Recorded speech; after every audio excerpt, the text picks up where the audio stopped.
Welcome to Two Psychics. This is Michael Edley, Evidential Medium and Mystic, discussing all things spiritual. Hello, I'm Mary Amy of Two Psychics, an intuitive wisdom coach, tapping into your mystical life and sharing messages I receive about you.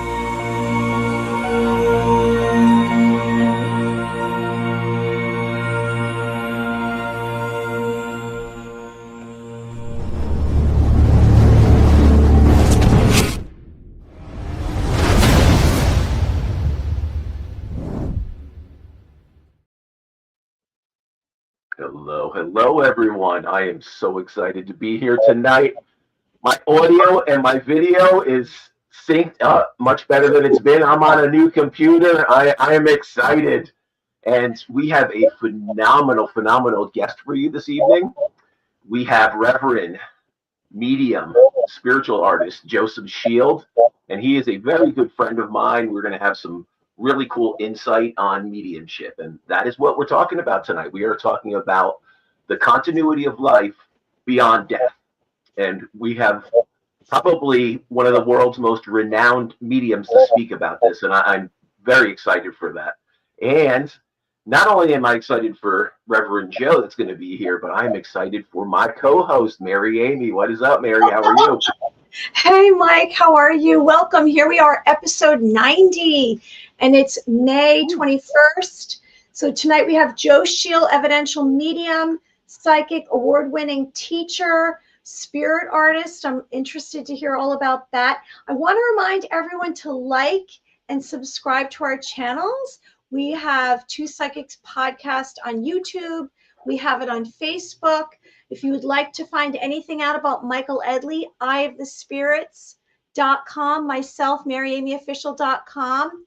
And here we are. It's getting to the end of May, and it's some pretty exciting stuff. Tonight we're going to talk about mediumship. I just want to share that more of my psychic abilities are coming online, go figure. And I think it's related. I know it's related to what's going on. People are awakening. There's more light coming on to the planet, but also I've been spending more time with people who have abilities, and that's raising up my consciousness. And I've been having some really strange things happen to me lately, like some strange things, a lot of remote viewing. Last weekend, I had this dream, and I messaged Troy about this because he's very much an expert on remote viewing, and he was our guest last week. If you want to catch that, episode 89. And so I'm sleeping, and I'm having this dream that I'm in my bed. Okay, so it was kind of a lucid dream. And then over here to my left was someone in the room with me. Now, I don't know if it was an extraterrestrial, a spirit, a person remote viewing me.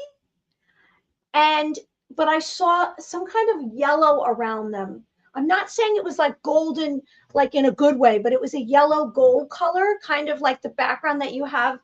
I know it wasn't you, Mike. I'm not saying it was you. So doing a little remote viewing. I know, but what was crazy is, so I'm having this dream, or so I think, and it wakes me up to tell me that this is real and there's this thing in my room. So I'm laying there and I'm kind of freaked out, and I can see out of like my peripheral vision something in my room. And I was like, what the heck is happening? What? And that was like coming out of a dreamlike state. You experienced that, or what was that? No, the dream was that I was. So that was actually. Yes. That was the dream itself. And then I woke up and it was there too. So in the dream you were dreaming, and so maybe you were meant to go into like this lucid dream and awaken inside your dream and start exploring. Have you ever had something like that happen? No, but what I'm saying is, in this reality, it was here. Oh. So it was like in my dream was showing me what was going on in real life. Do you understand? Oh, interesting. Okay. It's like you. you're dreaming about a spirit or something, and then you wake up and it's there with you. Get it? It's not really interesting. It was kind of creepy. It was like, you were getting like this psychic premonition in your dreamlike state, which is very interesting. Yes. Hey, why not? Right? We receive insight and guidance many different ways, and you know. I don't know. I mean, look, I don't know. I don't know anymore. I don't know anymore. That's one to meditate. That's one to meditate on a little bit. You know, let's see what's going on with that. No,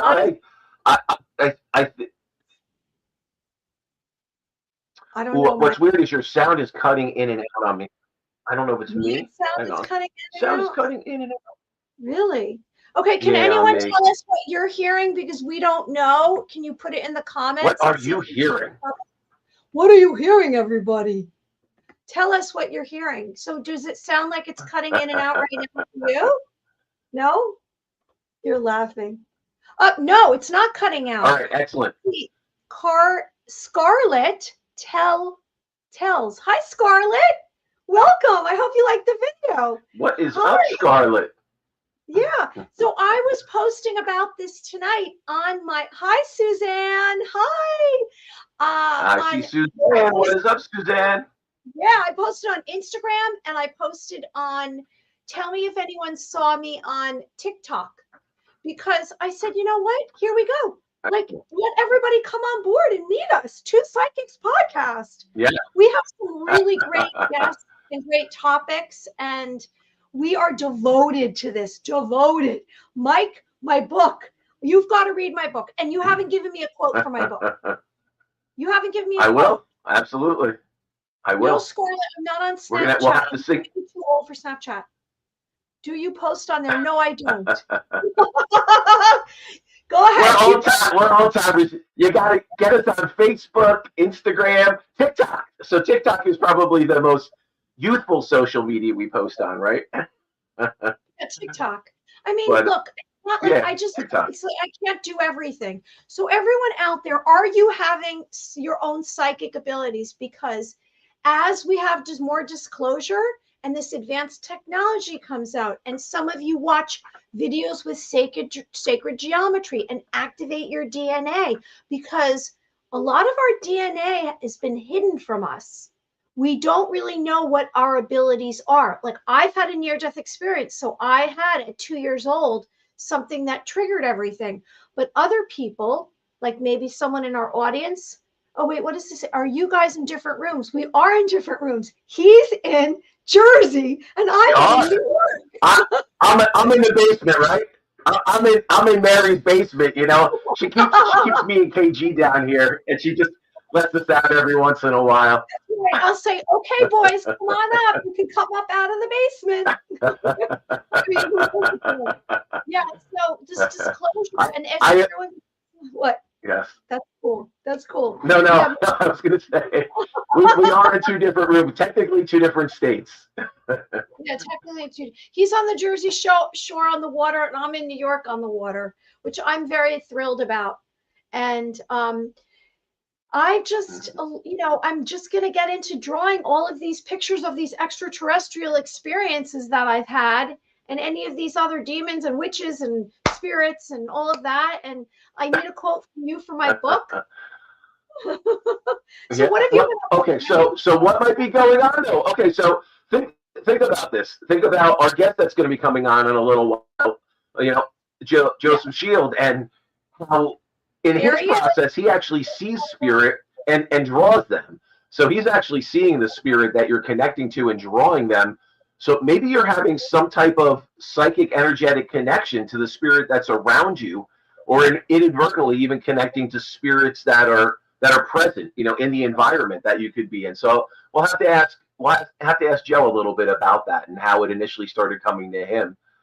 So that's interesting. But I think one of the focal points that I'd like to talk about tonight is, I truly believe we're all here for a reason, and I do believe we all come in contact with certain people, certain connections, certain people, places, and things for a reason.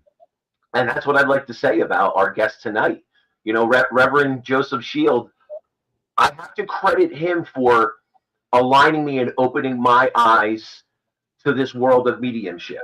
You know, it's something I experienced since I was a young child, and it's something that I had a lot of conflict in and ran from for a long period of time. And he had actually opened my eyes to the truth about it and what is really going on, you know, and a lot of things that I couldn't talk to other people about, or I was concerned about, you know, who was going to think I'm crazy, or what are these preconceived notions around this, or, you know, being raised with that half my family spiritual, you know, those Hungarian Romney gypsies and the other half devout Catholic, and the conflict with mediumship and some of those aspects coming from the religious, you know, the religious connotations. And it's interesting. I do believe certain people come into our life for a reason, for a purpose, and sometimes we don't always see or understand the bigger picture till years later. And I can tell you, it's interesting how spirit will guide and direct us when we open our body, mind, and spirit to it. But when we do, the most magnificent things can happen. And that's what we talk about. You know, you and I, Mary, we talk about that all the time. Trusting, letting go, understanding that the coincidences aren't coincidences. When our loved ones are trying to give us signs and show us they're okay, we have to be open and receptive to it. And that's, you know, that's part of the battle. And that's probably the first step of it is, you know, letting go, trusting, and starting to understand that there's so much more that resides around us than just this physical realm. And people come into our lives for a reason, you know, for a purpose, for a reason, for a season, you know, for a purpose. And I have to say, Joe was one of the most integral, I would say, integral people that opened my eyes to this and opened my eyes to this being a path that I should really scrutinize and think about following, you know, and I was so conflicted around it. And, you know, Joe met me early on. I met Joe early on when there was a lot going on, and I was in the heart of my business. You know, I had a very large company, brick and mortar stores. I was contemplating opening a spiritual center. I had great loss and tragedy in my life and some really crazy things happening. You know, I was really conflicted over my own spirituality and religion and my own experiences of being a medium since a young child and having this intuition and psychic abilities and building upon that and connecting. And I never understood that it was an ongoing learning process. And in that process, we were going to learn more about ourselves than we would ever learn in any other way. And I think that was the path that had to unfold for me first. You know, it was like I understood this. I knew this was happening. I knew from my own experience this was real, but I was so worried about what people were going to think, the misconceptions and the misperceptions around it. Running a company, you know, being on Chamber of Commerce Visitor Advisory Boards, thinking, are my customers, are my clients, are other businesses going to think I'm crazy? And I was caught up in this whole world of, you know, of energy in my head that I couldn't process.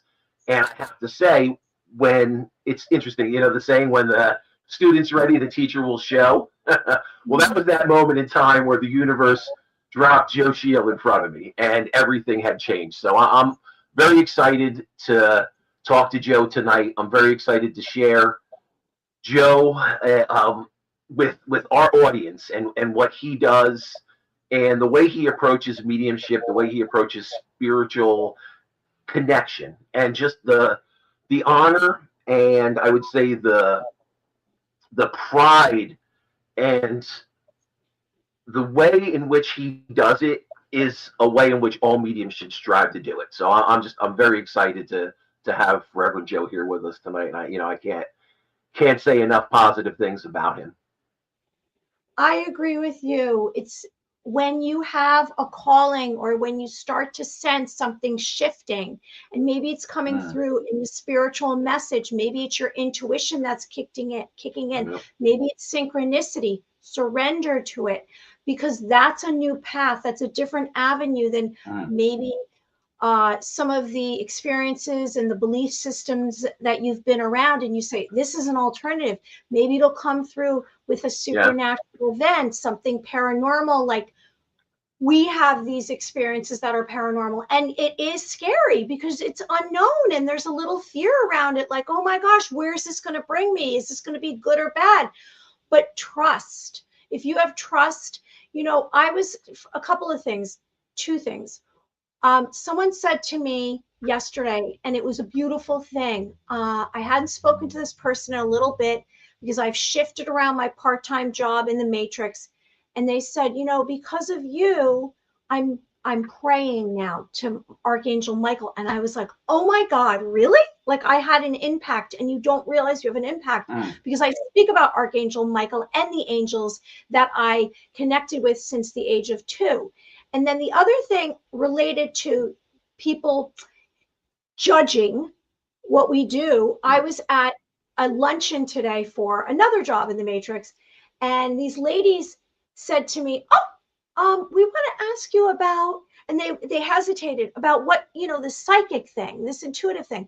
And you don't really want to talk about it because you don't know what people's preconceived ideas are. And I said, yeah, this is what I do. And I started psychic fairs, and then I did house clearings, and I dealt with a lot of stuff, and they all talked about the Ouija board. And I was like, no, don't do the Ouija board. Not a good idea, because you don't know what you're bringing into your life. And there is something to be said about the dark forces. And then I said, well, now I'm doing this podcast with Michael Edley, who's a medium from the Jersey Shore. And we been hosting this since 2024. And, I'm writing this book. I didn't really want to get into the book too much because then I thought that's taking them down to a little too deeply. All right. So I think Joe is here. What time is it? Should we bring him out? He's here. Well, you know what? Before, yeah, you know what? He can get into the vibe of the show a little bit. We'll give everyone a little bit of Joe's background. We'll give them a brief background of him, his contact information, but a little bit of what we can talk about tonight that I think it'll be interesting is a little bit of what you're touching on. There's a lot of preconceived notions and misperceptions around mediumship, around psychic abilities, around the light, the dark.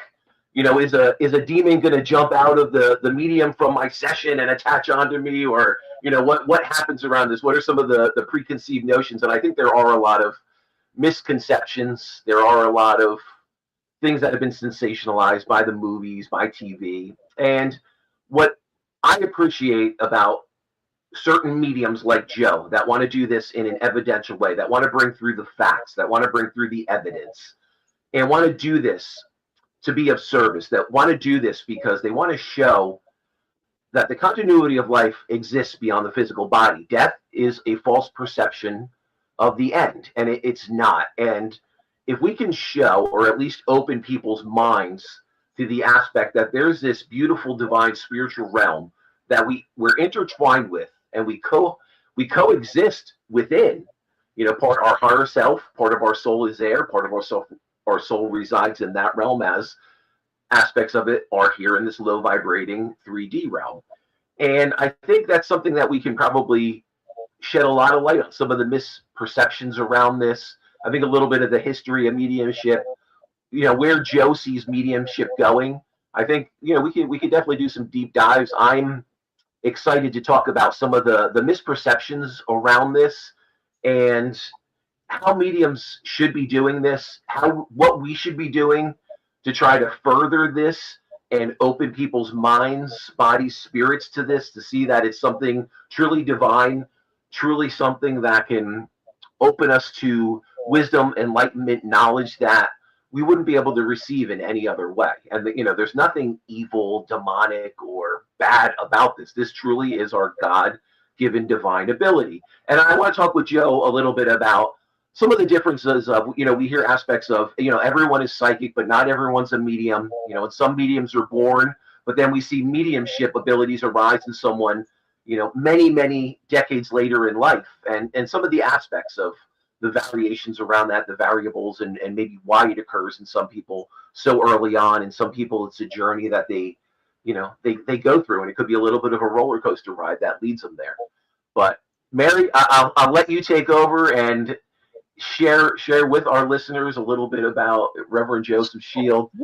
And he's got a wide repertoire of skills, abilities, and cool things. So without further ado, Mary, why don't you give a rundown of everyone to okay, so share with, to let everyone know, Now, Michael and Reverend Shiel are experts in the area of mediumship, which is you're seeing and communicating with the spirit world, and you receive and relay messages to humans, to the living, and maybe it's going to be someone who's passed, maybe it's going to be an angelic being, and they will share that with you. So if you would like to find information about Joe Shiel, you can go to his website. You can look it up right now before he comes out, or you can look after. And his website is josephshiel.com. Now, Joe Shiel is a evidential medium. He's a psychic. He's a spirit portrait artist, which means he draws the spirit that he sees. And it's very interesting. If you go to his website, josephshiel.com, there are examples. And next to the drawing is the picture of the person, the photograph. And you'll say, oh my God, that is identical to what he's seeing, which is a huge skill. I've never heard of this. Now, Joe is internationally known for his accuracy, integrity, and commitment to others. He's devoted his life to service of spirit and those seeking love, healing, and growth. And he was Michael's mentor in this area. He shares his remarkable talents with students, clients, and audiences all around the world, teaching and speaking, healing, and performing private and public demonstrations of evidential mediumship and spirit art, deemed by many as portraits from heaven. Beautiful. His exceptionally rare gifts make him one of the most sought-after mediums, consulting for politicians, CEOs, celebrities, and all those seeking insight and healing. Now, if you would like to see further information, go to his website. I'm going to say it one more time, josephshiel.com. And I would love to bring him out now, Mike. Are you ready? I'm ready. Let's bring out Reverend Joe. Okay, hold on. I'm just going to change the banners because we want to have him mostly on instead of these banners. Okay, there we go. There he is. Hi. Reverend Joe. Hi, nice to meet you. How are you? I'm good. Thank you very much for having me. I appreciate it. Of course. Well, Seems like thank a great you. show. Seems like you guys are having fun and talking about some good stuff. So that's great. That's great. Yeah. So I was just kind of in the back listening, and I appreciate everything that was said and talking me up like that. Thank you. It's a good thing I don't have a PhD, which is piled higher and deeper. No, what's funny, Joe, I don't remember if you remember what you said to me when, so give a little backstory here. Back in 2013, I started up the New Jersey Spiritual Center. I still hadn't fully embraced being a medium. I had a lot of conflict about this. You know, I didn't want people to know that this was occurring and I was a medium. So I wanted to take the back seat. So I was like, what's the next best thing I could do? Rather than take the spotlight, I could start up a holistic center. I could start up a spiritual center, and I could be the director, and I could bring in mediums, psychics, and all these people and kind of learn about it, understand it a little bit more, and try to figure this out. But as that process was unfolding, I met this gentleman that was a little bit of a renegade at the time, was a musician, a little bit of, I would say, almost, it reminded me of like a gypsy. And I was like, you know what, when the student's ready, the teacher will appear. And there was so much going on in my life, so much grief and tragedy, and me having conflict, running a company, but knowing that's not where my heart was. And I had conflict around this. And my wife had lost her father, and, you know, she was looking for just some validation and some, you know, some evidence that he was okay. And she had known some of my background and information that I brought through around him, but Spirit led her to find Joe. And the funny thing is, let me pop out here real quick.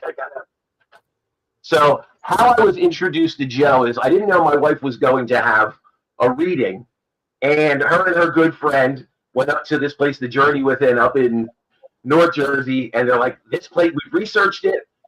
Mike has all this conflict about his mediumship.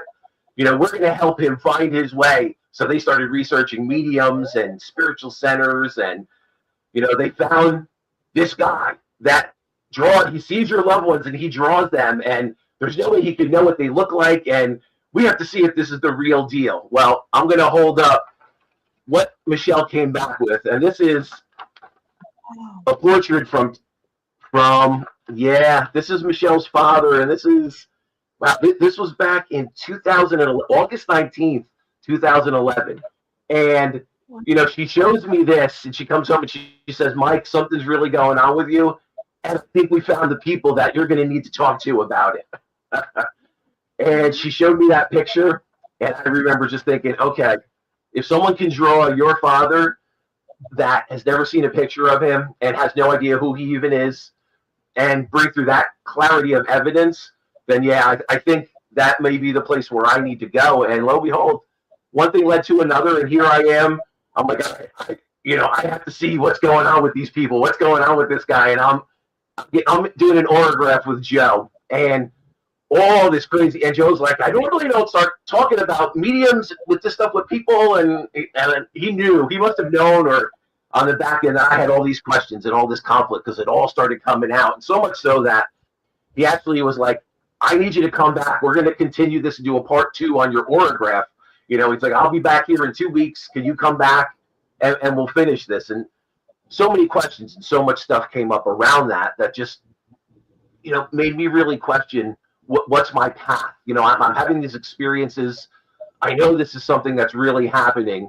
And at that point, I didn't understand that this was something we can learn, we can grow, we can study. And just like an instrument, I'll talk about learning guitar. You might naturally understand that you can play some chords, or you can, hit a couple strings. But I don't think you understand the complexity of, when you deep dive, how far you can take this till you meet someone like Joe and you see what he can do. And he's pushing the boundaries of that. And that opened my eyes to this new realm. And it was the first time I saw someone doing it from a really authentic, evidential way that honored this. And it wasn't like a sideshow. It wasn't like a magic trick. It was someone truly honoring this interaction with spirit and doing it in a way that I'd never seen. And literally, that was the moment when I would have to say my life changed. And I decided I'm going to open up a center now. And lo and behold, I ended up talking Joe into coming down and helping me kick it off and doing readings, and he did auragraphs and did some meditations and group sessions, and it was kind of this pathway opening and unfolding for me. And I would have to say it was that critical moment of meeting you that absolutely changed the trajectory of my life. And I have to thank you for that, because sometimes we could be so hard-headed and we could fight it, or we're coming from a place of ego, and we have to meet that right person that can just get through that, or break it down, or show us just that little glimmer of, hey, something is beyond this physical, and what you're experiencing isn't something crazy. It's not something evil, but it's something truly divine. And that's what I experienced in our meeting. Well, I thank you, Michael. But nothing lifts a person's spiritual well-being, in my opinion, more than having the wonderful opportunity of working with people that are seeking, or that are wondering about what is going on within them and what's happening with them and their higher source, their higher God, if you will. And it was a blessing. It's always a blessing to me to have students come and ask those questions and do that, because it makes me think too. And I'm the consummate student. I will always be a student. I will always, learn till the day I drop, and then I'll probably learn a whole lot more when I do, and that's great, So I think that opening up that center, which you did a beautiful job on, and you had such wonderful people there. I mean, all kinds of people that were also curious about what's going on. And there was a time when I started like that over 30 years ago, where I didn't know what to do. I didn't know what this was all about. I didn't know why things were happening to me. And I was terrified. I mean, I thought somebody was going to put a straitjacket on me and throw me away somewhere. I didn't want to tell anybody, didn't want anybody to know. I thought, if I tell anybody this, they're going to really think I'm wackadoodle, and I've really lost it, So it was a time where I felt very alone, very isolated from the world, very different. And I had it going on since I was a kid, but I tried to fight against it. I tried to do anything other than go there, you know. I became a builder developer, and I became, you know, a huge company and all kinds of things that I did successfully. But then it took a real hit in my life. It took tragedies in my life to kind of cut me down to size, and maybe take away the ego and take away that, you know, I'm all that, you know, I got all this stuff, you know, or whatever, and take that away and say, you know, what's more important to you, Joe? And I then look back at all the things I owned and all the stuff I had, and here I'm ignoring a beautiful wife and 2 kids, you know, that were little at the time, and I didn't know what was going on, and my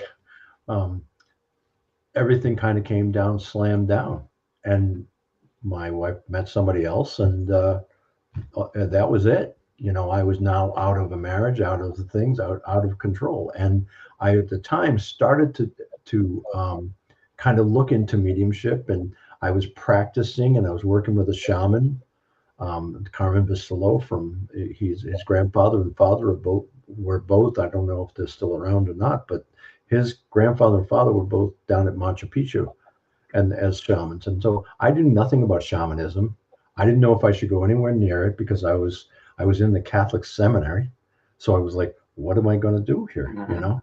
So I had a lot of skepticism about all of this, and about whether it was a mental illness or maybe something happening that was physical, or maybe I, you know, needed to take some medication and calm down, or so. I didn't know. So I went to doctors, I went to psychiatrists, I went to psychologists, I went to different people, all the priests and deacons and people I knew, even a couple of rabbi buddies, and said, what is going on with me? And every single one of them encouraged me. Every single one of them said, I don't know how you do what you do. I don't know how you're drawing pictures of people. I don't know what's going on, but I think you should pursue it. And I think maybe it's your calling. I left the seminary.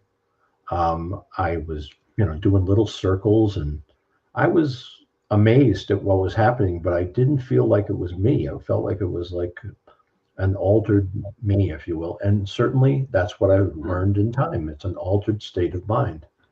And so I listened to all those theories in the beginning of, you know, some people are only psychic, and some people never become mediums. And although that statement is true, that some people never become mediums and some people never become psychics, we all have those abilities. And it's a matter of how do you live and what are you paying attention to. So I believe at any, you know, juncture of life itself, we could have a tragedy, a loss of a very special family member, a partner, or whatever the case may be. We could have be thrown into a horrific situation like a war zone, or you know, some other, you know, earthquake tragedy or something like that, and watch the devastation around us, and all of a sudden be so shocked into the temporary understanding of humanness and this life source, this lifetime, if you will, that we said, this can't be all there is. You know, when we watch a child pass away, or you know, be shot in a school or something, it's like, are you kidding me? You know, like, this is all there is. You know, where is there a God in that? Where is there this holiness? Where, you know, we can go to church, and all kinds of churches and all kinds of religions. They're all man-made. They're all their own concept and construct. And they all have a controlling interest in a community, to hold on to the community, to raise money, but they're not necessarily spiritual. They're using spiritual vehicles in order to help people or to move people along, but also to hold people and kind of corral God for themselves. Like, our God works, yours doesn't. It's like, what, are you kidding me? You know, so every great sage, from Jesus Christ to Moses to Buddha to, you know, Muhammad, to every great sage, has always said, if you want to find God, you have to look in. You have to look inside. God's within you. And so unless you look into yourself and the holiness that you carry, when you love one another as you've loved yourself, you know, as I have loved you, unless you look inside and see that, you don't start to see this stuff. It's almost blockaded from you. It's almost in the blinders. It's the unseen world. And yet it's all part of us, because we as souls carry the brothers and sisters of souls. We're all one, in my opinion. And over 30 years of doing this, I've come to more and more belief in that anybody could do this given the right circumstances or given the right effort. However, a lot of people will never do it because they won't make the effort, or they'll never do it because they haven't been hit hard enough, or something hasn't happened to push them forward. They're still like a child soul, if you will. They're not quite moving forward. You, on the other hand, had been through a lot. You had interesting background, both in both your parents and things that are going on, and running a business and having employees and trying to get things done. You're under a lot of stress all the time. Anybody who owns a business like that, it's just like, it's too much sometimes. It's overwhelming at times, and you can get it working like clockwork, but it still doesn't fulfill you. I still want more. There's still got to be more than this. I could build several hundred homes a year, a couple of office buildings, and everybody going, "Hey, great job, Joe. Way to go," And I'd be like, but it's not enough. It's not really me. I don't feel real. I'm an artist. I'm a musician. I'm a poet. I want to do that. Why am my only art outlet was to design my own homes. So I'd sit there and, at a drafting table and design houses. And that was my only outlet I wasn't painting the way I love to paint. I wasn't writing poetry. I was stressed out all the time. It wasn't until I actually lost everything and came crashing down that I went, what do I do now?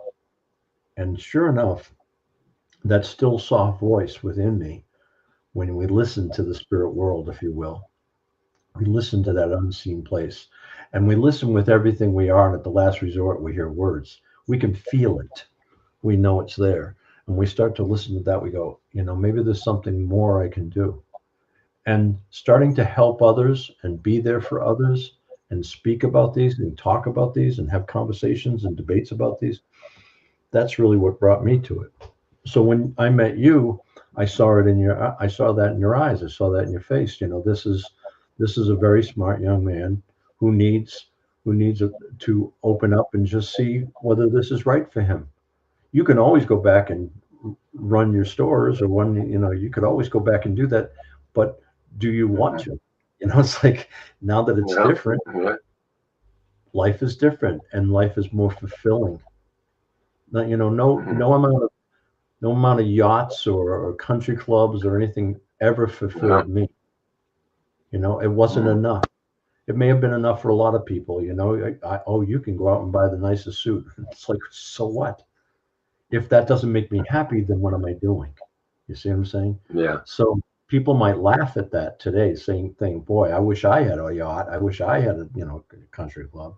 Well, that's very nice. However, you also lose track of your own being, your own moral compass and everything else, because you're shucking and jiving, borrowing from Peter to pay Paul, stressing out, getting angry, spitting off, whatever the case may be. Is that any way to live? I want to live this life to my fullest. And so I found a spiritual path in which to do that.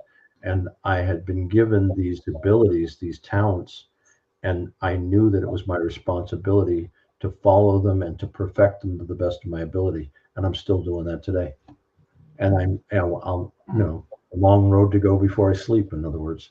But I think that my students are the most important thing to me, because, and my kids, of course, but my students, because they'll carry it forward, and hopefully they'll find out more, and more will be revealed about what's out there and what this is all about. So the future of mediumship, I think, is hugely necessary, going to be a huge part of our society, as long as people do it with integrity and do it well, not just exploit it or use it or fake it. So my students and my mentees, if you will, are all doing that kind of thing, where they're doing their own thing, but they're they have an idea of where it's going and what it'll be used for. As AI comes around, a whole lot of other stuff comes around, the world becomes more complicated and yet not. So where is the intelligence? The intelligence isn't in a machine. AI will never take over that. Okay? It can show emotions, it can express emotions, it can fool you, but it's not doing it. We are. We're the flesh and blood of it. We are the essence of it. We're the soul of it. And so really the great energies that are being used in the universe to bring forward understanding of what heaven is or what other things are is really within us. And I think mediums are going to be able to show that and be able to, I mean, who better to learn how to run the world? Like right now, it doesn't seem like human beings are doing very good at running things, you know. Doesn't matter what aisle they're on, doesn't matter who they are. It's not going. Seems to be a lot of issues. Yeah, there's a lot of issues, right? So who better to know than those who passed before us, those who've gone before us, you know, our loved ones, our elders. They've been here, done this. They've been to the circus. They've seen the clowns, you know, and they know now from a different perspective, a different paradigm, without the pains and sorrows of the human body and the human emotions and mind. They have no longer restricted by that. Now they can see, and if they can communicate to us a better way, they will, because it's all about love. And God is all about love. It's not about hate and destruction and, you know, who's better than the other. That's not what God ever was for any religion. So, you know, that's our concepts and our constructs. So I think that as we move forward and we learn mediumship and we learn it well and we do it with integrity, it just is going to blossom and as we go forward. But working with somebody like you and watching the things you've done and how you've grown, and you know, when I became pastor of Journey Within, you know, 3 years ago, you came up and shared your music with me, and you had tapped into Robin, who had passed away 9 years ago, and I was in tears. I mean, I had not heard anybody play like her in 9 years, and she's very unique in the way she played. There's nobody else like her. Her music is very unique, and she composed it all herself. And here you are with the piano in the chapel of the church playing this song. And he said, "I wrote this for you," and it's like, who the hell are you talking to? Like you definitely had the feel and the notion of what she did, and it blew me away. It blew me away, and I still have it today. So I really appreciate that, and I appreciate you. Yeah, well, and Mary, all the I would have to credit Robin for channeling, because I truly it was interesting how that all. So I'll tell you what's really interesting, Joe, is I don't know if you know the whole story of how that unfolded, and I'm going to make a long story short, but I have to share this with you because actually today, May 21st, is the anniversary of that actually unfolding. So I had a bulldog, Little, and God bless her soul. I mean, you know me, Joe, with all the dogs and all the dogs I've had, and you know they're like my children, you know, and you know, God bless all their souls now. You know, they're all in spirit now, but they were all like my kids. So my one bulldog, I was away and I was studying mediumship, and I don't know if I was at the Journey Within that weekend or I was down. Janet was starting up a program or something, and I was down there, and I was like, there's no way I could travel up to Lilydale with Joe, and it's going to be so hard, and how am I going to pursue this? How is this going to unfold? And I got very lucky being able to spend some time with you up in Lilydale, experiencing Lilydale, seeing mediumship done at a high level, just experiencing that whole community. And as I come back, my dog Little ate her bed, and it was crazy. She had all these surgeries and everything, you know, so she was like this trooper. And out of that process, she healed and she passed it. She went through surgery and it was good. Now, after that, it was weird because anytime I talked to you or I would connect to you, you were helping Robin navigate what she was dealing with, you know, and she was going through, you know, a lot of illness, and I think she was moving in with you at that point, and I just had weird stuff that kept on coming up every time I would log on with you, or I'd have like a weird question, or I'd be thinking about something with the center or different things I was doing. And one thing led to another, and Robin had passed. And again, and it was like the next section of, I was still trying to pursue this mediumship, understand it. And at that time, going away and coming back, little Ada Bed that was impacted, and we had to rush her to surgery. And the crazy thing was, we didn't know she was going to make it. And, here I am, and, I start praying. And the weird thing was, I started seeing Robin's face, and I started seeing, and I'm like, and I started talking to her. And people think this is funny, but sometimes in mediumship unfolding, and I'm going to tell anyone out there listening, sometimes the process is just allowing it to happen and trusting it that you're experiencing this, and this stuff is coming to you, And it was one of those moments where I had to let go. I had to trust. And I literally told her, I don't know what's happening with my dog. Can you please intercede?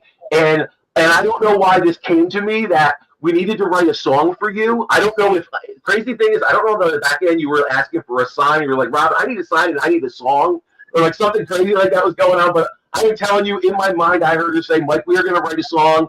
I'm going to help you with your dog. Your dog is going to be okay tomorrow morning. Is going to get through this surgery. When they were telling me there was no way, like literally, like almost no chance of her making it through. And I said, Robin, I guarantee you, if in the morning my dog's alive and she makes it through, I will help you write a song for Joe. Joe, that is how, and I tell you, honest to God, that is how it started. My dog, the next day we got word, my dog was alive. They don't know how she made it through the surgery. And from that point on, she has lived another, 5 years. And she was, she was piss and vinegar, man. Feisty as ever. And I'm telling you, and the funny thing with that is I sat and I started writing, and I was writing the worst things, and then I just let go. And just different things started coming to me. Like I would see a post that you had, or you would post something with you and Robin, or some weird stuff would start coming up. And I would just get into the zone, and I let go, and it just started coming to me. And I just started experiencing her presence, and I just trusted it. And I just started recording it. And I was like, I'm playing stuff that there's no way I could possibly play in my waking moments. So like something's happening here. And I'm like, all right, let's see where this goes. And this whole song was born. This whole song was created. And then I had to work up the guts to tell you that she came to me, and I tranced it, and we wrote a song for you. And that took another, 2 years or some, it was a process. And I was like, oh no, is Joe going to think, here's the ego again, or our self-limiting beliefs. Is Joe going to think I'm crazy? Is he just going to go, oh, what is this? And so that's the backstory of that. It was really, the evidence is in the music. The evidence is in the music, because I don't think anybody can take that if they're, an accomplished musician. It doesn't, it just doesn't come with the same feel. So it's interesting how that happens. And I've had those kinds of things happen myself, Well, what's interesting then is that kind of opened and tuned me back into writing music. Because at that point it was, I noodled around, but I wasn't seriously writing. And that, I was like, all right, Robin, we're writing. That was great. So I need you to stick with me, and we need to write some meditation music. And that's how Divine Journey of a Mystic Soul was born. And it was through my trance channelings with Robin that whole meditation album unfolded. So wow. And it kind of pulled me back into being creative and having that artistic outlet again. And I think people can be open to that loved ones that came before them, and people that want to be helpful. They want to carry it forward. I was working back before that happened. I was working at a little shop, a little holistic shop and gallery up in Rockport, Massachusetts, which is a very artsy town and right on the water. So I was doing readings at this beautiful spot right on the harbor, and people would come in and have a reading and things like this. And surrounding me was this man's paintings, who was named Philip Shoemaker. And Philip Shoemaker I had met, and I had been in that gallery when I was 7 years old. My mother and my grandmother brought me to the gallery. And I remembered the minute I walked in the door that I had met the man in the gallery. That man was no longer there. He died when he was 49. The woman that was running the shop and I became, all of a sudden, hit it off like that. and her name was Jara Shoemaker, and it was his daughter. And so she asked me, I asked her if there was any possibility to do readings there. And she said, well, you have to read me first. So I read her, and I brought in her brother and her father and her mother, and I started reading there consistently. And I wanted to paint again, but I hadn't painted in a long time. And being a fine artist, I didn't feel up to it. I felt like I was sloppy. I didn't know what I was doing, you know. And in the next few weeks, I decided to paint one night. I painted like 12 paintings. I think I threw 11 of them out. But on the 12th one, I painted the painting and I went, oh my God, there it is. And I'm asking Philip Shoemaker to help me. I said, can you help me paint? Can you help me learn again? Because at one time I was a very fine painter, you know? So all of a sudden this one painting came through. I call it my breakthrough painting. Okay. And this painting came through and I painted. I started painting like crazy. So I painted a bunch of paintings, seascapes and things like that, you know, which is what he was famous for. Monhegan Island and beautiful ocean pictures and things like that. So I painted. And then Jara invited me to hang the paintings in the gallery. She wanted to try something. So nobody else's paintings had ever been hung in that gallery, just Philip's. Okay. And so she hung about maybe 6 or 7 of my paintings on the main wall in the front door. And then she had a little wine and cheese party, which I don't drink, but that's okay. I went anyway, you know. And so I came in, and all the local artists, who were some of the best artists in the world, came in to have the wine and cheese and see her. And they, one after another, as I'm standing over in the corner with Jara, and she's showing them, and then she's kind of standing over, and one after another said, when did your dad paint this one? And here it is. They're elevating me to his talent. I mean, it's like, are you kidding me? And I knew right there and then that, you know, my muse was there. The person on the other side, I had asked for help and he gave it to me. And that's all there is to it. And so my style became is my own, but it still has the flavor of Philip Shoemaker in some of my seascapes. And that's what happened. So I think that the spirit world can impress upon us what we should do or how we could do it. They can always try to improve and always love. They're not here to damage or to screw us up or play games with us or to go bump in the night. They're here to really try to help us to see more of how beautiful our life can be, you know? So anyway. Cool. It's funny. My stipulation I always put out there to all my Christian friends is they try to act in the way of like a guardian angel type energy. You know, people have a hard time wrapping their heads around their family or friend trying to come back through and help guide them. I like to try to explain, because some people have a hard time with that. And it's funny because part of your journey of having like that traditional religious background and mine too, I think part of like my conflict that I had was certain things that were ingrained in me from, you know, a young child, like, oh, you shouldn't do that, or that's bad, or, you know, or that's a little scary. And I like to explain it now as, you know, it's truly the most divine thing we could possibly do. And it's interesting when you take away that aspect of like fear, you know, because a lot of times I think it's personified by like the TV, the movies. Like what's your feelings on that, and like some of the misperceptions around it, and like kind of where TV and film has taken it. And another thing is, like, we see on every corner or every page, like, I'm amazed. So I was very late to like the TikTok game. So I jumped on and started a TikTok page, and I'm like, I feel like every other page is a medium or a psychic giving advice. And I'm like, so people not knowing what way to turn, where they're going, what direction this is in. What do you think? Like, what is your perception of what's going on right now in this current state? Over the past 30 years of, you know, many years even before that, in religion and college and grad school and everything else, and having been a philosophy, you know, that's my background. How to ask questions or how to put them together, and how to get to the deepest meaning of things, of where we're at. It's been really, it's a lot of fun. It can be it can be very interesting, but we also kind of complicate sometimes what's very simple. And that is that we're energy. That's what we are, and we are intelligence. We have a mind. And I'm not just talking about the brain, the organ. I'm talking about the mind, which includes every one of our senses and out several feet, sometimes across the world.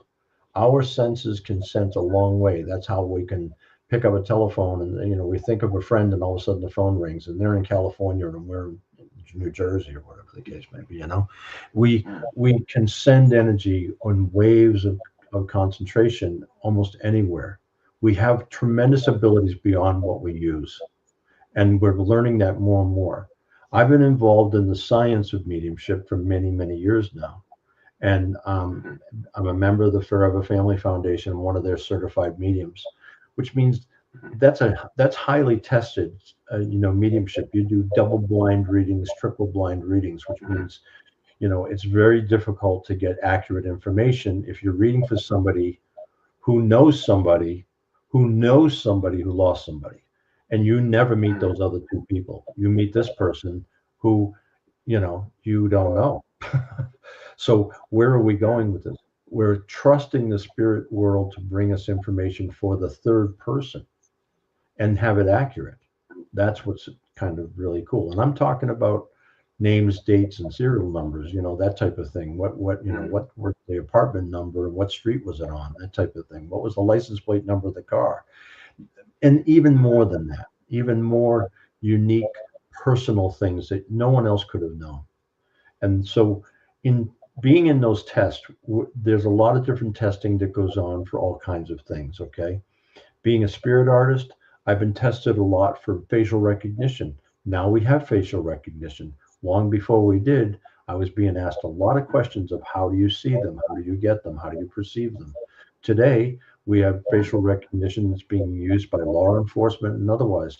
The older brother of the Boston bombers was caught because of facial recognition.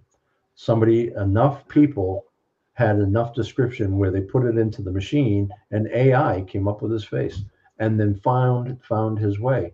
So there we are. So, my abilities are transferable, if you will, but everybody's are. In other words, everything that we know is all here. We just perceive it as we do to grow ourselves and to learn ourselves. But we have to be open and willing and ready to get it. We can't just fight it all the time. I'm saying that it is important to be a healthy skeptic. Why? Because of all the fraud, because of all the phonies, because of all the misconceptions. A book came out 2 years ago by Robert Ginsburg, and it's called The Medium Explosion. So what it was about was not just about, how mediumship became this fad, became this very big thing all of a sudden. You never heard much about it. When I was a kid, I didn't know what a medium was. When I was told I should go see a medium, I didn't know what a medium was. Had I read it in the Bible? Yeah. Did it mean anything to me? No. It was like, it didn't mean much. So I didn't understand the nature of it. And I had been given, some fear of it through my teachers and things like that, things were taken out of context in the Bible. Don't seek the advice of a soothsayer or a medium, that type of thing.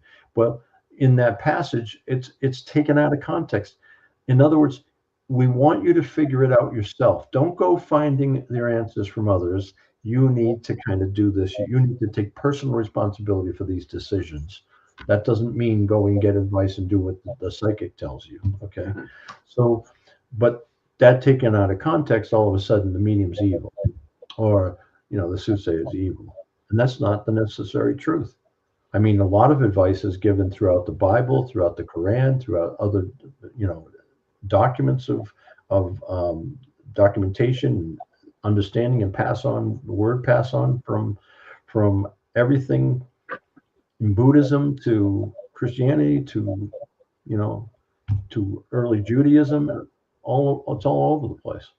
And It's man or humankind trying to figure out humankind. We have a mind that wants to have reasons or evidence to say this is true.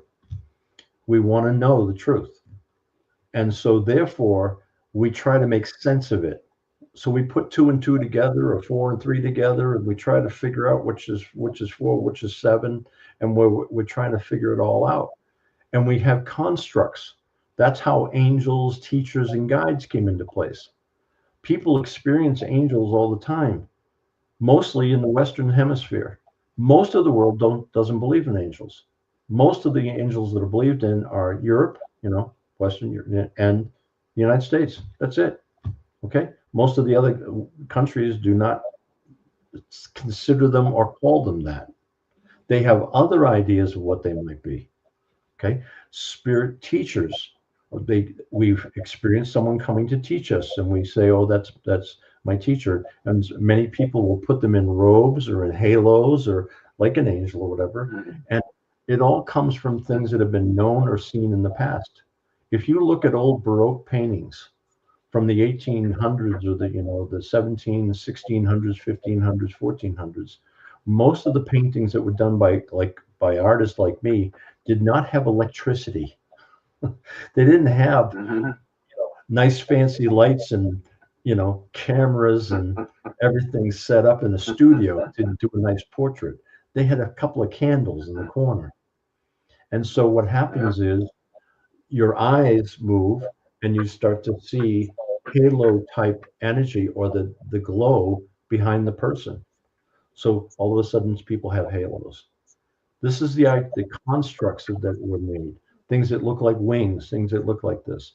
People make up what they need to in order to have an understanding. Are they wrong to do that? No, they're not wrong. I'm not saying they're bad for doing that. What it does is it shows you the beauty of the mind and of the imaginary mind, which is the medium's mind. The medium's mind is the creative mind. It's the same mind as the jazz musician, same mind as the poet, same mind as the novelist. It's the same mind as the dancer or the choreographer. It is the creative mind. And so when we're doing mediumship, a lot of times we're just getting snippets. We get a word, we get a feeling, we get a smell, we get a taste, we get a notion, and we are putting 2 and 2 together, and we come up with this idea. And that's how my pictures come together. I don't always see the person to draw them. I have a sense of what they look like because I know they're big, or I know they're a man, and I know they're scarred somehow on the left-hand side of their face, or I know that they would have worn a suit, or I know that they would have worn a t-shirt or a leather jacket. I have the feeling of who they are. And sometimes it's like drawing a self-portrait, and I get them wrong sometimes. When you're trying to draw somebody's mom and they come looking like a fat, bald-headed guy, that doesn't go over real well. It's like me, well, so it's a caricature, spiritual caricature. Yeah, right. So really, it's a wonderful thing when people are pursuing this, but a lot of times the mistakes come with this. They come with ego. They come when somebody is doing this for the sake of the money, or they're doing this for the sake of fame or fortune. They're missing the point. And a lot of times they miss the mark. There's lots of ways for a psychic to fake mediumship and take advantage of and exploit somebody's grief when there's so much in pain. But I had a student who was a very famous psychic come to one of my classes up in Massachusetts and spend some time with me. And I said, she came up to me after the 3-day seminar, if you will, and she said, "I have something to admit to you, Joe." And I said, "What's that?" She goes, "I'm not a medium. I'm a psychic." She goes, "I don't think I can do this, and I don't think I want to do this. I think it's too scary for me. I really don't know if I want to speak to people that passed on. I still have my upbringing of don't disturb the dead and all that stuff." She goes, "So is it okay if I'm just a psychic?" I said, "Why not? It's certainly okay. Do you do you? That doesn't mean you failed. It doesn't mean you're not something. It doesn't mean you're not important to people." In her psychic work, she helps tons of people. And it's important to them and she can change people's lives that way. And that's a beautiful thing. At least she's being honest about who she is and where she's at and what she wants to do. A lot of people don't want to become mediums. Right now, in the world, mediumship is a little bit more, prevalent and out there and on the internet and things. When I first started, boy, you didn't tell anybody you were a medium, or you'd be shunned, or you'd be put. You might even there's parts of the country. There's parts of this country. I have students in some parts of this country that I have sponsored to come in and take my class because I know who they are. But they're in parts of this country that if anybody finds out they're a medium, they'll be hung from a tree, and that's the truth. Okay. There's other people. We had Janet and I had a student from Europe, from the Western Europe and Eastern Europe. I mean, Eastern Bloc. She was so afraid that if she went back and her father found out, that her father would take her life and legally be okay with it. Everyone. Wow. Because she was a medium. The penalty is death. So different religions, different understandings, different cultures have different ideas about all this. In Massachusetts, the town of Salem, Massachusetts, famous for the witches and all that, and is busy as all get out in every October, but they've had to set down laws of who can read and who can't. And so you have to have a license to read. And why? There's so much exploitation. There's so much fraud. In Bob Ginsberg's book, through all the work they do with scientists and things like that, and all the testing they've done, thousands and thousands of mediums and psychics, okay? 85% of them that were tested were either uninformed or total frauds. That leaves only 15% of the people out there doing readings that are legitimately doing the best they can to do good work. That's a pretty big wave against doing it right when people are doing it for other reasons. I think people take this sometimes as a game or it's fun. And I just came back from Florida, where I did a grief retreat with Forever Film for 52 parents that had lost children. And a lot of those children were little ones, 7 years old, 11 years old, 12 years old, a baby. And the pain is so great in that group of people. It's just one of the hardest weekends of my life, I got to say. But by the same token, I look at that and I say, where would they be if somebody came down here and tried to fake it? Where would these parents be if somebody came down here and wasn't sincere about their work? Yeah. You'd only hurt them more. They're already hurting as much as anybody could ever be hurt, and now someone wants to come down and play games. So my effort in mediumship is to teach people to have integrity, move forward, ask a lot of questions, be skeptical, get the right answers, move till you understand what you're doing. I like how both of you talked about trust, and I applaud you for that. Like, you need to trust the spirit world, and you need to know that throughout your whole being, I think I've come a ways in my life over all these years of this, from being that builder developer and not such a nice guy, okay, to where I am today, with making lots of mistakes along the way, with not every reading going great, but continuing to make the effort, continuing wanting to be good at what I do. And what has happened is I've not only come to believe in this work and in the continuity of life, people on the other side, I've come to trust the spirit world will help me anytime, and I trust them implicitly. But I've gone beyond even that to a knowing. Belief is one thing, to know it's another. It's like you can sit on the beach and watch somebody swimming, and you could sit there and admire how good they are at it, and look at how they're going back and forth, and look at how they're swimming there. Wow, that's swimming. And so I can say I know swimming, but do I? Sitting on the beach, I really don't. I can tell you and describe what they're doing, but I have no idea what it feels like to be in the water and be over my head and having to swim, having to tread that water and keep up, or die or perish. So when we're doing this work, it's what I always ask people is like, you gotta be in it completely. You got to be honest with yourself. You got to be honest with the people around you, and then you're immersed into the work, and all of a sudden you're doing well. And it's not about fame or fortune. It's not about TV shows. It's not about all this other stuff, And a podcast like you guys have can spread that word really well, so that people learn and people know better. They have a little bit more information to go on, a little bit more to put together. So I really appreciate you having me here, and I just hope this is helpful somehow. Well, one of my students sent me a picture of me in priest robes and everything else. I never became a priest, okay, but put me in priest robes. I think it was the great pontificate.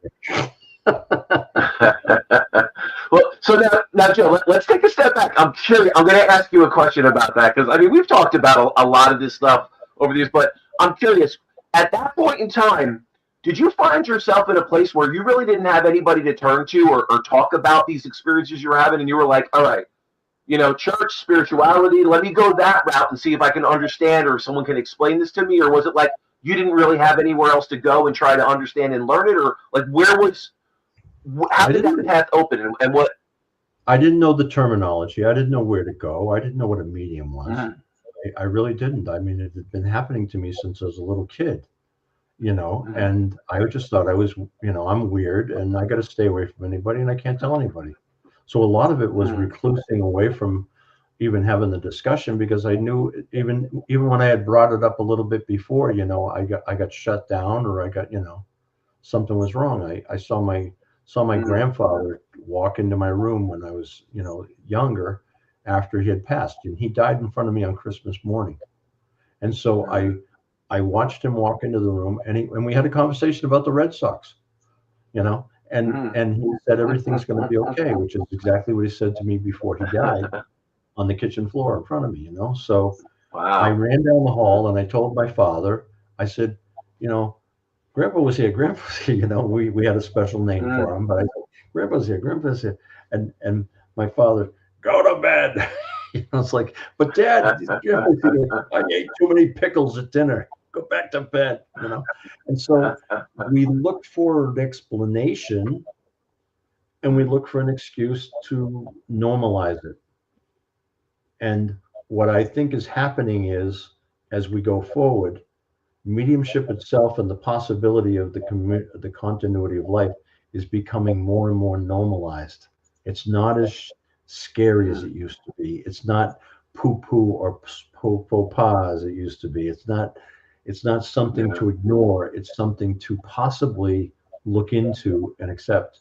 And when you've lost a loved one that you care about so deeply, and that they're still here somehow.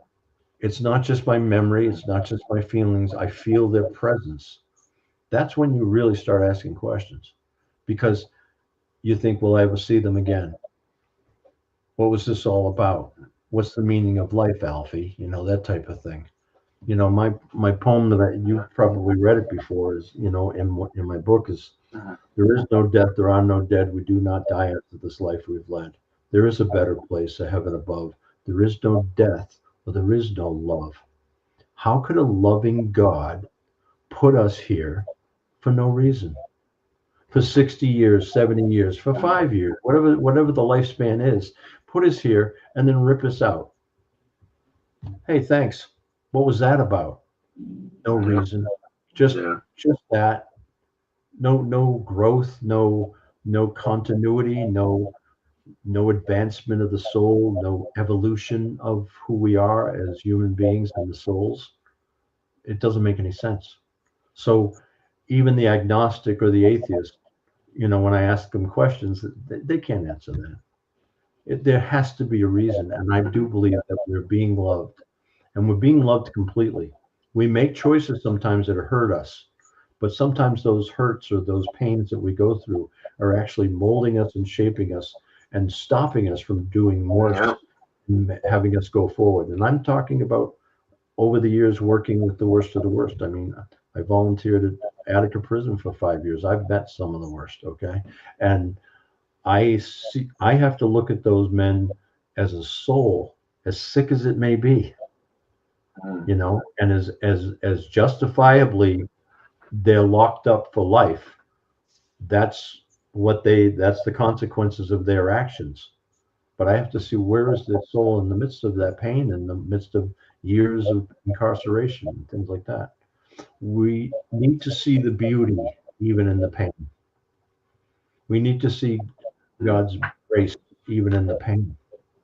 This is for all of us to get better, and not just for me or an individual. We do this together, and mediumship we do together too, you know. So I don't know. Joe, I want to ask you a couple questions. I want to get in here now with you guys. Okay. You've been listening. I know. Thank you. But you know what, though? Everything you said, I'm very appreciative of how you explain things. There's so much grace and so much wisdom, and it's not just the words, it's how the energy that comes with it when you speak.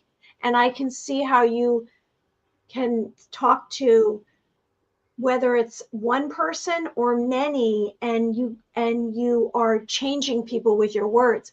I have two questions. One is that there's a painting behind you with gold. I would like to know what that is. And the second is, how long does it take for you to do one of these spirit portraits? The spirit portrait, usually the session's about an hour, but sometimes I draw many pictures. I've been known to draw as many as 27 family members on the other side in one session. Wow. And all their names and all that stuff. I draw very fast. So when I'm doing a demonstration in a theater or, you know, a church or something like that, I draw very fast. I can do it within 5 minutes. Wow. So it's very, very fast.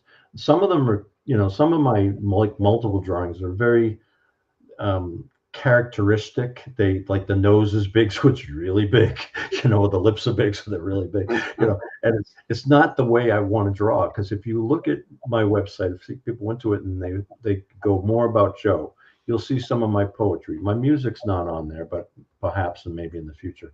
But you'll see my fine art, and you'll see multiple drawings. You'll see spirit portraits, and you'll see autographs. So the picture you asked about with the gold, that's an autograph.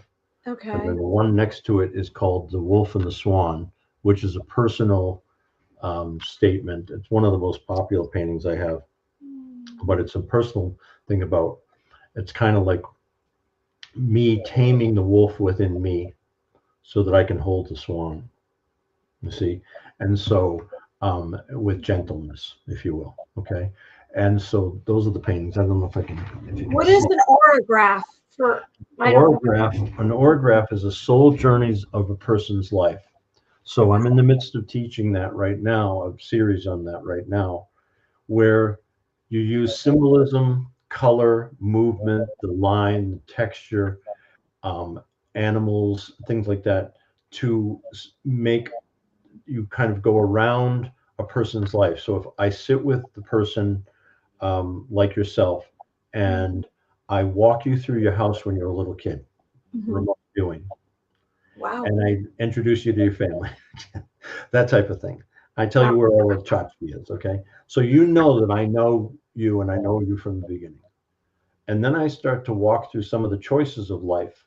And then we kind of look at what the choices are now, having had some of the difficulties or some of the bad relationships, or having some of the bad jobs, or whatever the case may be. The challenges of life have been there. So those are depicted in different ways. And perhaps there's a dark night of the soul, or perhaps there's time when I just didn't want to be here anymore, that type of thing. And so I see that, and then we have options. So I'm not predicting or like crystal ball reading where you're going to go, because everybody has choice.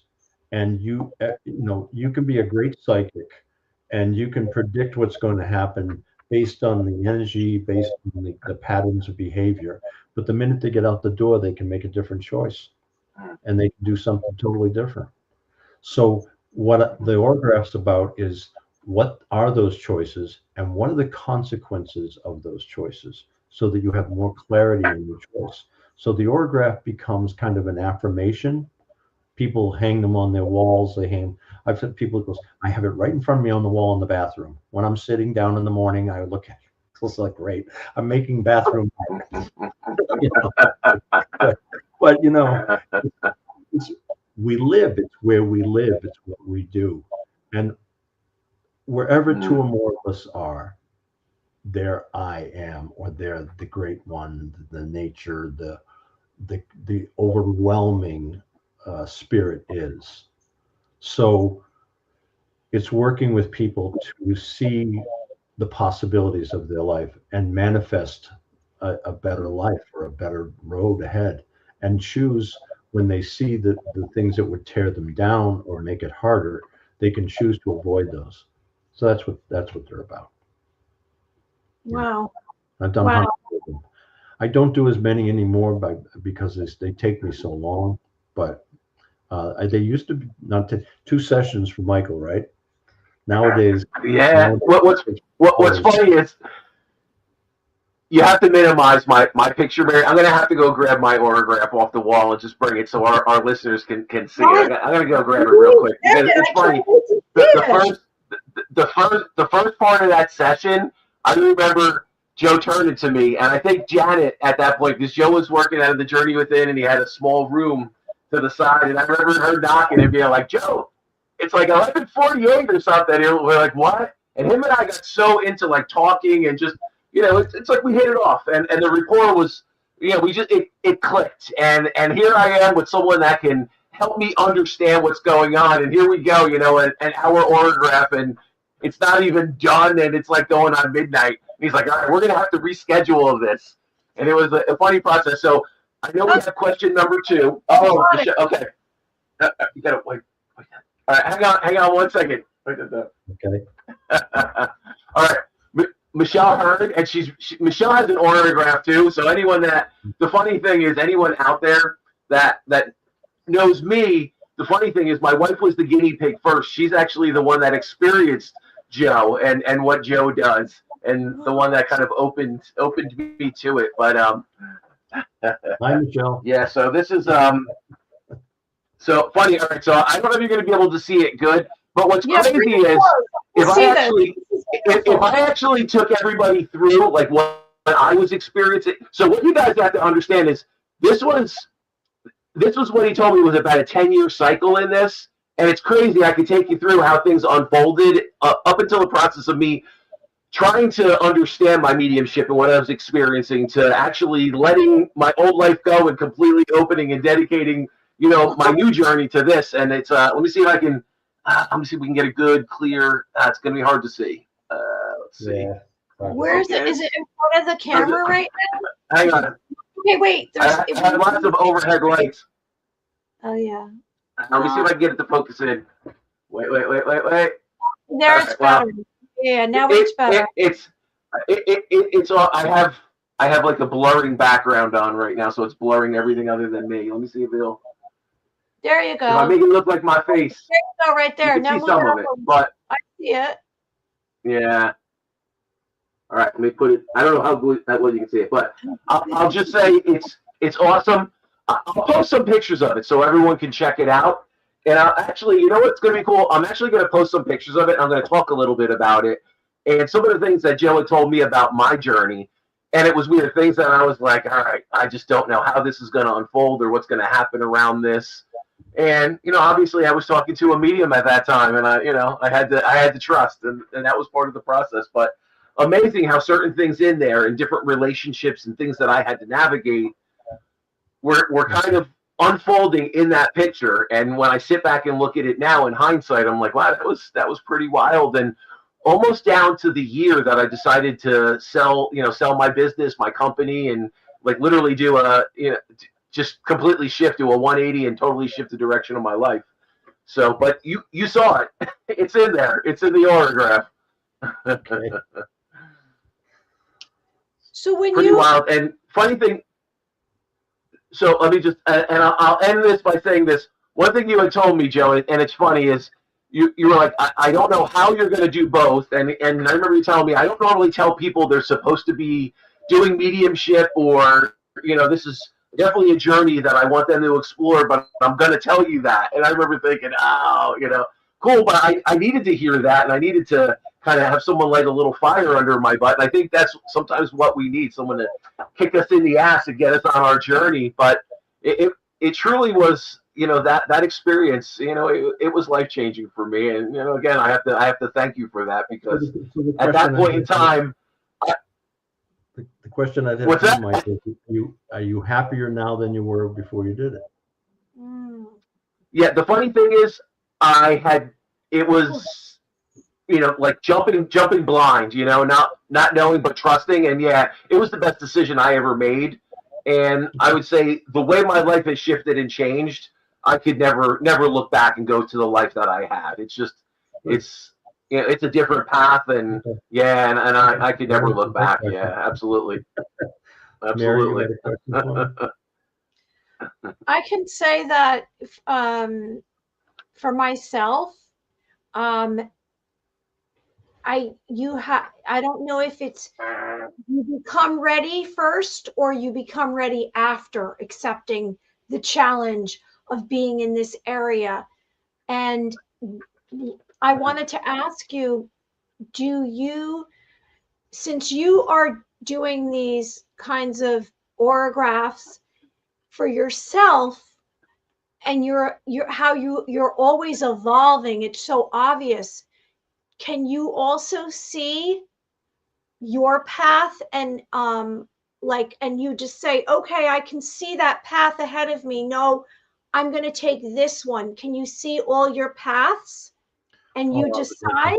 No, I think one of the misconceptions about mediumship is the way human beings, and we have we might have some very uniquely focused talents that we take time to work on and to understand. And I like to have everything come second nature, so I work very hard at being good at what I do.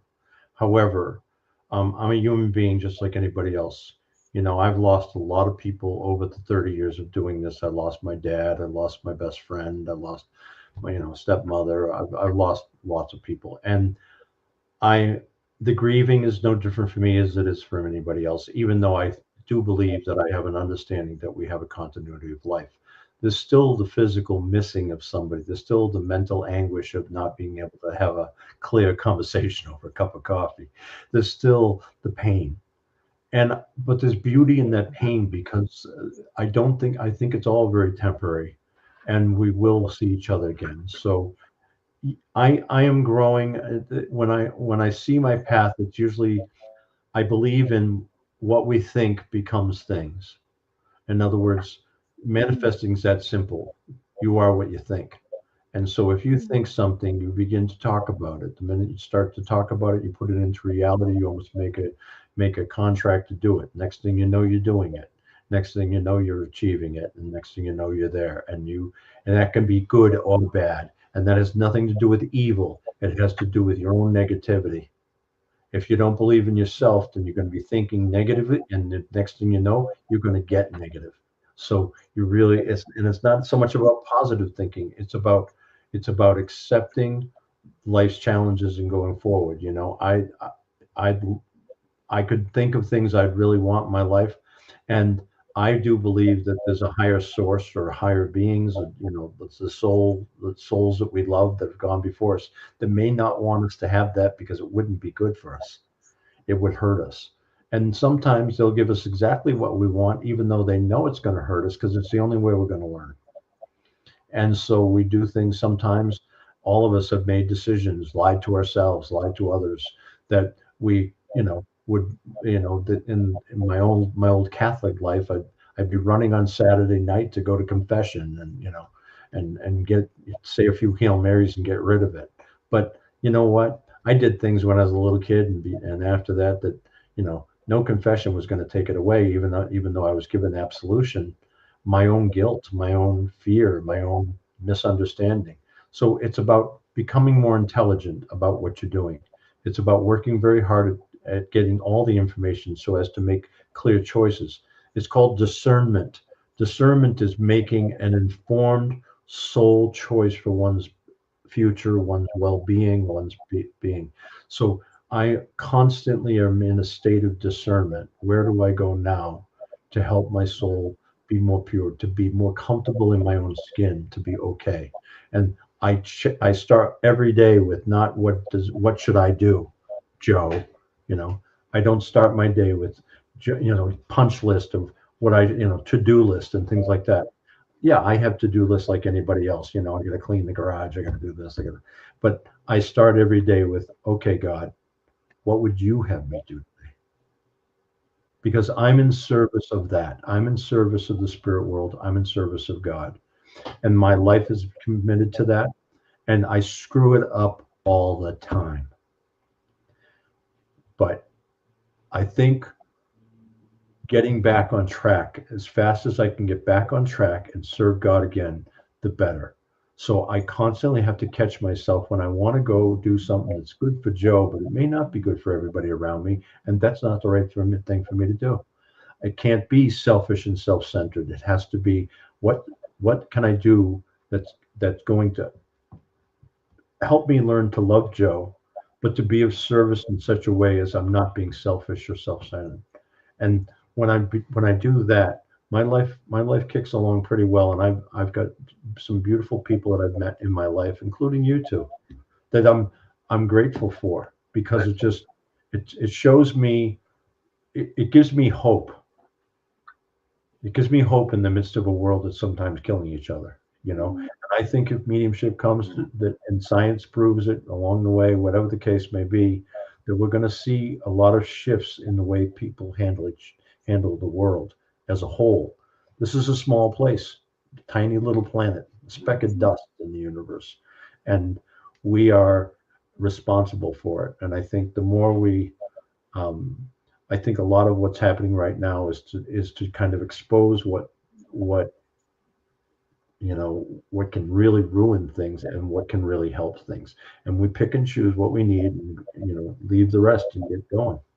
And I think in time, that's the way it'll be. So mediumship is really a part of the future in a big way. And I think the younger people doing it, I'm not going to be around. I'm an old guy, you know, I'm going to be kicking it any day now. So, you know, I'll come back.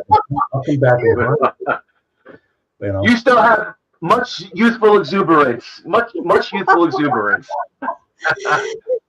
I still see you picking up that guitar and knocking out some songs and stuff, you know. So yeah, you know, I'm waiting for that too.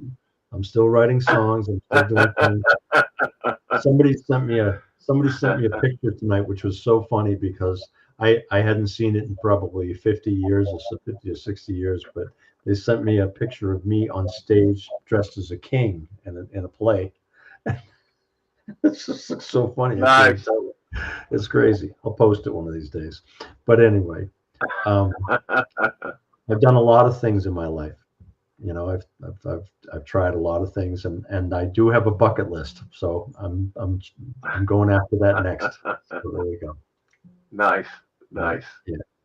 So Joe, I feel like we could sit here all night and talk to you. Mary, are there any pending questions that we were not able to ask Joe that you have on the list? No, I do want to praise you though, because I don't think you realize, like, when your eyes, you have so much divine energies just with your eyes. You don't even have to say a word. Like, when you look up, it's outstanding. And no, I love that you came on. I love this episode because you have a quality that's different, so different than most people. And I think I believe that you're pretty hard on yourself. I have to tell you that. I've been accused of that. Pretty hard on yourself, and maybe what's good for Joe sometimes maybe should just be good for Joe. I understand that. Yes.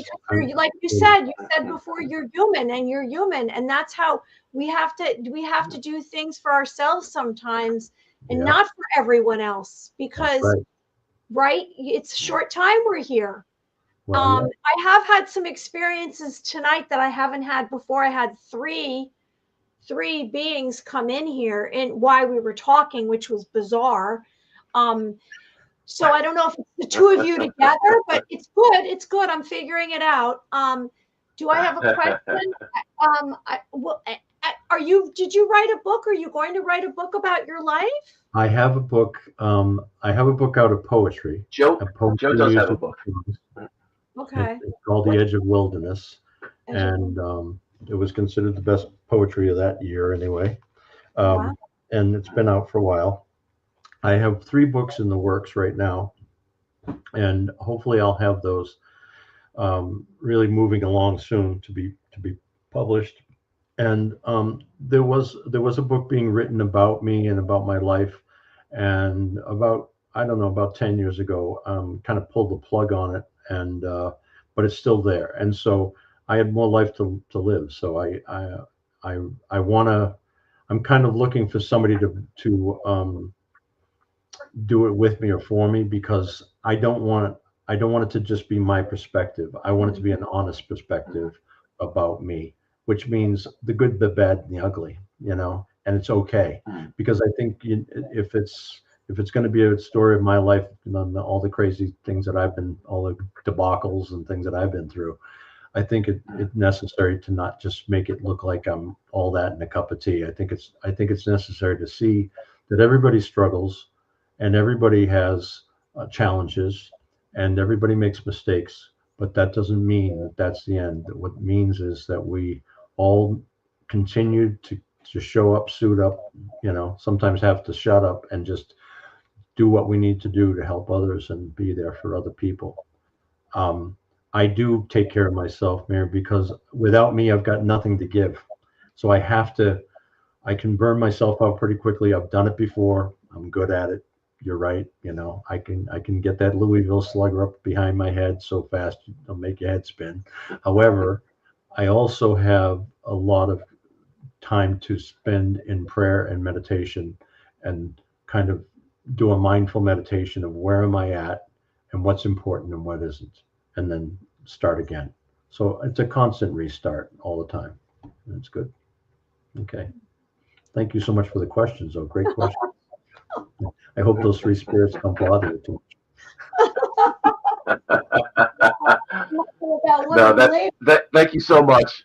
Thank you. No, Joe, I feel like we could keep you on the phone. I feel like we could keep you on this call for the next couple hours.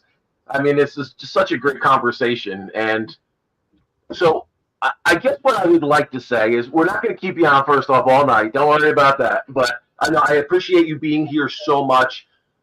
I would just like to say, again, to anyone that's listening, any of our listeners that want to take a look at, Reverend Joe Shiel and what Reverend Joe is doing, any of his spirit art, any of the classes he's doing, and any of his mediumship development groups, so definitely go josephshiel.com, take a look at that. You can find Joe on all social media. We will have all his links and all his information in our social media. So whether it's Mary Amy's Facebook page, whether it's the Two Psychics podcast or I Have the Spirits with Michael Edley Facebook page, we will have links to all Joe's stuff. And I can tell you firsthand, experiencing Joe's aurograph and just experiencing just that energetic connection, it really is a beautiful thing. So if you have a chance to get one done, truly do it and experience that for yourself. And it's going to be, I'm sure you're booked out pretty far for those. So if you want to do it, definitely look Joe up and get on his list now. But anyone that's an artist that starts tuning into psychic energy or mediumship energy or wants to understand that, Joe has some really deep dive programs on understanding spiritual artistry, or just understanding how maybe your art is opening and connecting you to this divine connection. So I would definitely jump on any of his material, start reading it. There's a ton of just information that he has on his blogs, just insight and his own processes of how this is unfolded. So definitely check that out. But Joe, I can't say enough about you, and I'd say again, there's certain people in this lifetime that I do believe we come in contact with for a reason, and I do believe the trajectory I was on and the conflict I was in and not knowing which way to go, I do believe spirit divinely guided me to you. And I have to say, you were the integral energetic connection that opened me to this and the path I'm on now. So I have to thank you for that.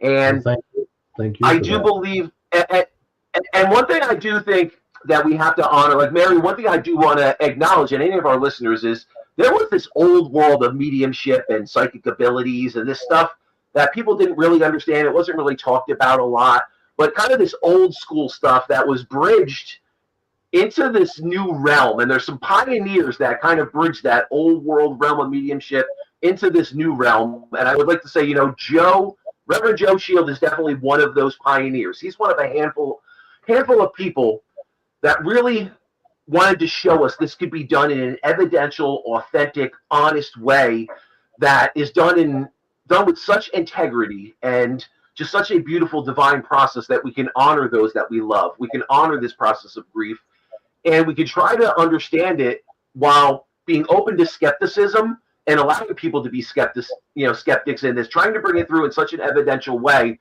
that we could show beyond a shadow of a doubt the continuity of life exists. So I would like to say, Joe is one of those pioneers, and me not knowing what direction I was going in and kind of seeing how he did it and how the people he was associated with were doing it, and having that be my breakthrough moment, I have to think Spirit was divinely guiding me to see it in that way and kind of break through the hokey pokey nonsense, or, and see that this could truly be done in an authentic, evidential way that has integrity and is a divine process that we honor. So, and I have to say, you are one of the pioneers of bringing that into this new realm, So I would say any of these TikTok psychics or any of these people that were seeing this done, well, they're definitely doing it on the backs of pioneers like yourself. So thank you for that. Thank you for keeping it a process of integrity and showing us that, for me, I didn't understand that this was something I could learn and grow. And it was, like playing guitar. I can learn, I learned a little rock and roll, but then I could learn some jazz and some classical, and it was an ongoing process. And it wasn't until I met you that I understood that this is a process of learning and growth, and you're going to be the eternal student when you open to this, So that's not, so I can't thank you enough, but thank you so much for being part of Two Psychics podcast tonight. I want to say a comment because we've had comments. We've had how beautiful, that's amazing, sounds great. And then Suzanne just said, what an inspiring show.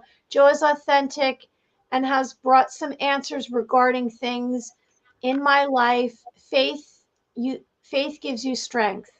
And then a prayer sign. So people get it right away. They get you right away, obviously. And I'm so grateful. Like, this is going to have, like, it resonates with me this evening tonight. And I know it's going to have an effect on me because I'll be reflecting on this episode with you because you're just, and you have to take this compliment. You're just a very special human being.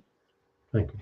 So, thank you. Well, we just keep trudging along. I mean, and you talked about playing guitar, but when you are the medium, you are the guitar. You're the instrument of peace, and you've got it. If you know yourself, then you'll know who you're not. So a lot of this is about self-healing, being self, and understanding oneself. And I think it's well worth the effort for anyone who wants to pursue it. It's well worth the effort, no matter how far you go with it, to come to know yourself and reveal the goodness within you. And so I really appreciate both of you and for all you're doing to bring forth these ideas and these understandings and these topics, because they do need to be out there, and it just helps every soul you touch it makes the world a better place. So I thank you very much for having me and hosting me tonight. Thank you so much for coming. Thank you. Thank you so much, Joe. I really appreciate it. Go to josephshiel.com. Thanks. Absolutely. Good deal. Joe, it has been a pleasure. Thank you so much. We really appreciate you, and we'll absolutely be talking soon. Good night now. Thank you. Have a great evening. You too. Peace. Bye. Bye. That was amazing. He's amazing. I love his energy. Yeah. Fabulous, fabulous, fabulous, fabulous. Wow. It's interesting, and it's funny because there's moments where I reflect on my journey as a medium. And I remember at the New Jersey Spiritual Center before I embraced being a medium, and here I am hanging out directing this thing, and talking to just different things about Joe. And it's funny, it's almost like Spirit kind of put me in a position to be behind the scenes, to see what you may be in for. What's the behind the scenes, and what is all this mediumship stuff. And I still have moments where I just kick back and I laugh because of different insight and guidance that he gave me early on, that I'm like, oh, I'm never going to experience this, or when will that happen? And then you're like, oh no, that just happened. And I remember him telling me about that and us laughing about it.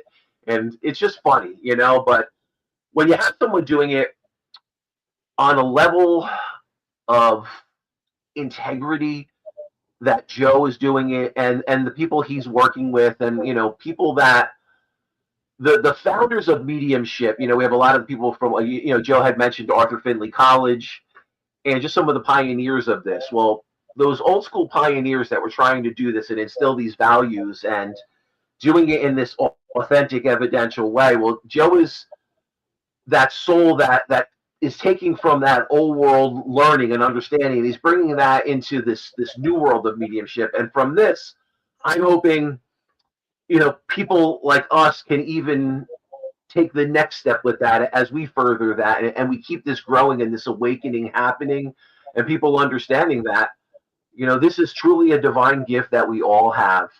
There's nothing crazy, there's nothing weird about this.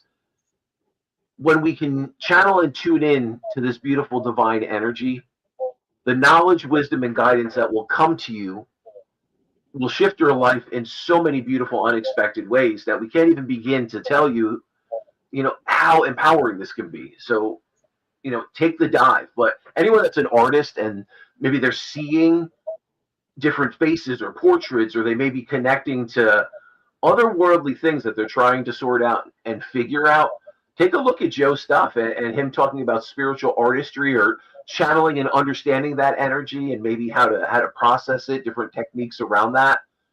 But yeah, I love tonight's discussion, and yes, when we can show mediumship in this positive light, I think it benefits everyone, and it especially benefits anyone that's on the fence about this, or apprehensive about it, or has some misconceptions that are keeping them hesitant or fearful. I hope we dispelled a lot of that tonight. I love this tonight. I want to, his energy, it's a reminder, and the way he explains things is a reminder to taking a step. So whatever direction that is you would like to take, maybe it's to be more spiritual, maybe it's to be tuning more into yourself, maybe it's through art, being creative, maybe it is becoming a psychic or a medium or a healer or someone who's service to others. Whatever that is for you, your mission and purpose is different than everyone else's, and you're going to receive your abilities in a different way than everyone else, and I find it fascinating when I hear from other mediums and psychics and how they receive the information. I find that, and the fact that he can draw 27 paintings or drawings in 5 minutes, he'll do one. Spirits within the drawing. Yeah. Yes, that's amazing. I want to remind everyone before we go tonight, episode 90, and I put this here because there we are, 2 psychics. We have upcoming guests. We have Kelly Wagner, which is next Thursday at 7:30. She joins us at 8. Our guests join us at 8. And she is from Edge Magazine, psychic medium. We will do readings that night. We like to do readings when we bring Kelly on. We have Jennifer Rose, who's a psychic medium. She's coming June 11th. And we have Debbie Dackinger, and she's an ET contactee, shamanism, July 9th. And that's what I have going on right now. I'm so happy to see you again, Michael, tonight. And is there anything else you'd like to say before we go for tonight's episode 90? We are getting that 100 episode countdown coming up close. But I'll just let's see, I'll give a shout out to 2 events. So one event here at the Jersey Shore at Urban Coal House in Brick, New Jersey. That is Wednesday, the 27th. We have some tickets left for that coming up next week. So join us for Psychic Night. You can jump onto my Eye of the Spirits with Michael Edley page, and I'll have all the information, ticket links. And then on June 10th at the Pelham Lounge, is it the Pelham? No, it's Pelham Rails. Pelham Rails. Well, it's going to be a lounge. It's going to be a beautiful lounge at the Pelham Rails in Pelham, New York, where we are doing. Yeah. Yeah, it's gonna be good. So we'll throw those out there. And if you want to like and follow Two Psychics Podcast, let us know you're out there. Like and share our episodes like this that are streaming on all platforms. Let's see. I don't know, man. I'm psyched up. I'm glad I was able to connect with Joe. I'm glad we were able to hear hear a little bit of his story and his perspective on mediumship and how mediumship is moving forward. I think it's a conversation that needs to be talked about even more. So phenomenal. Thank you so much, Reverend Joe Shiel, for being a part of Two Psychics Podcast tonight. Anyone out there that wants to hear more, get a reading from Joe, check out any of the stuff he is doing, josephshiel.com. And if you want to check out Mary Amy. You want a reading from Michael? Mary Amy Official? Yeah. MaryAmyOfficial.com if you want to give. I give reading. We both give readings. I give on the phone or video chat or in person. You can find me on my MaryAmyOfficial.com. I hope you like and subscribe to our channels on YouTube, Two Psychics Podcast, and on Facebook. And we will be back again next week, everyone. Write comments, like this video, and come out and let us know that you're around. And come on, join us next week for a reading, and I'll send you a link. Okay? It's come hang with us at Pelham Rails, and you'll get a crystal from Mary Amy. First 50 people get it. First 50 people get a free crystal. Suzanne said, congratulations. Can't wait for more. So maybe we'll have Suzanne come to the Pelham Rails in Pelham, New Jersey. Suzanne, come say hello. All right, everyone. We'll be well, and we'll see you again next week. Bye. Take care. I just got to take bye-bye. And write down your dreams and keep track of them in a dream journal. Bye-bye. There you go.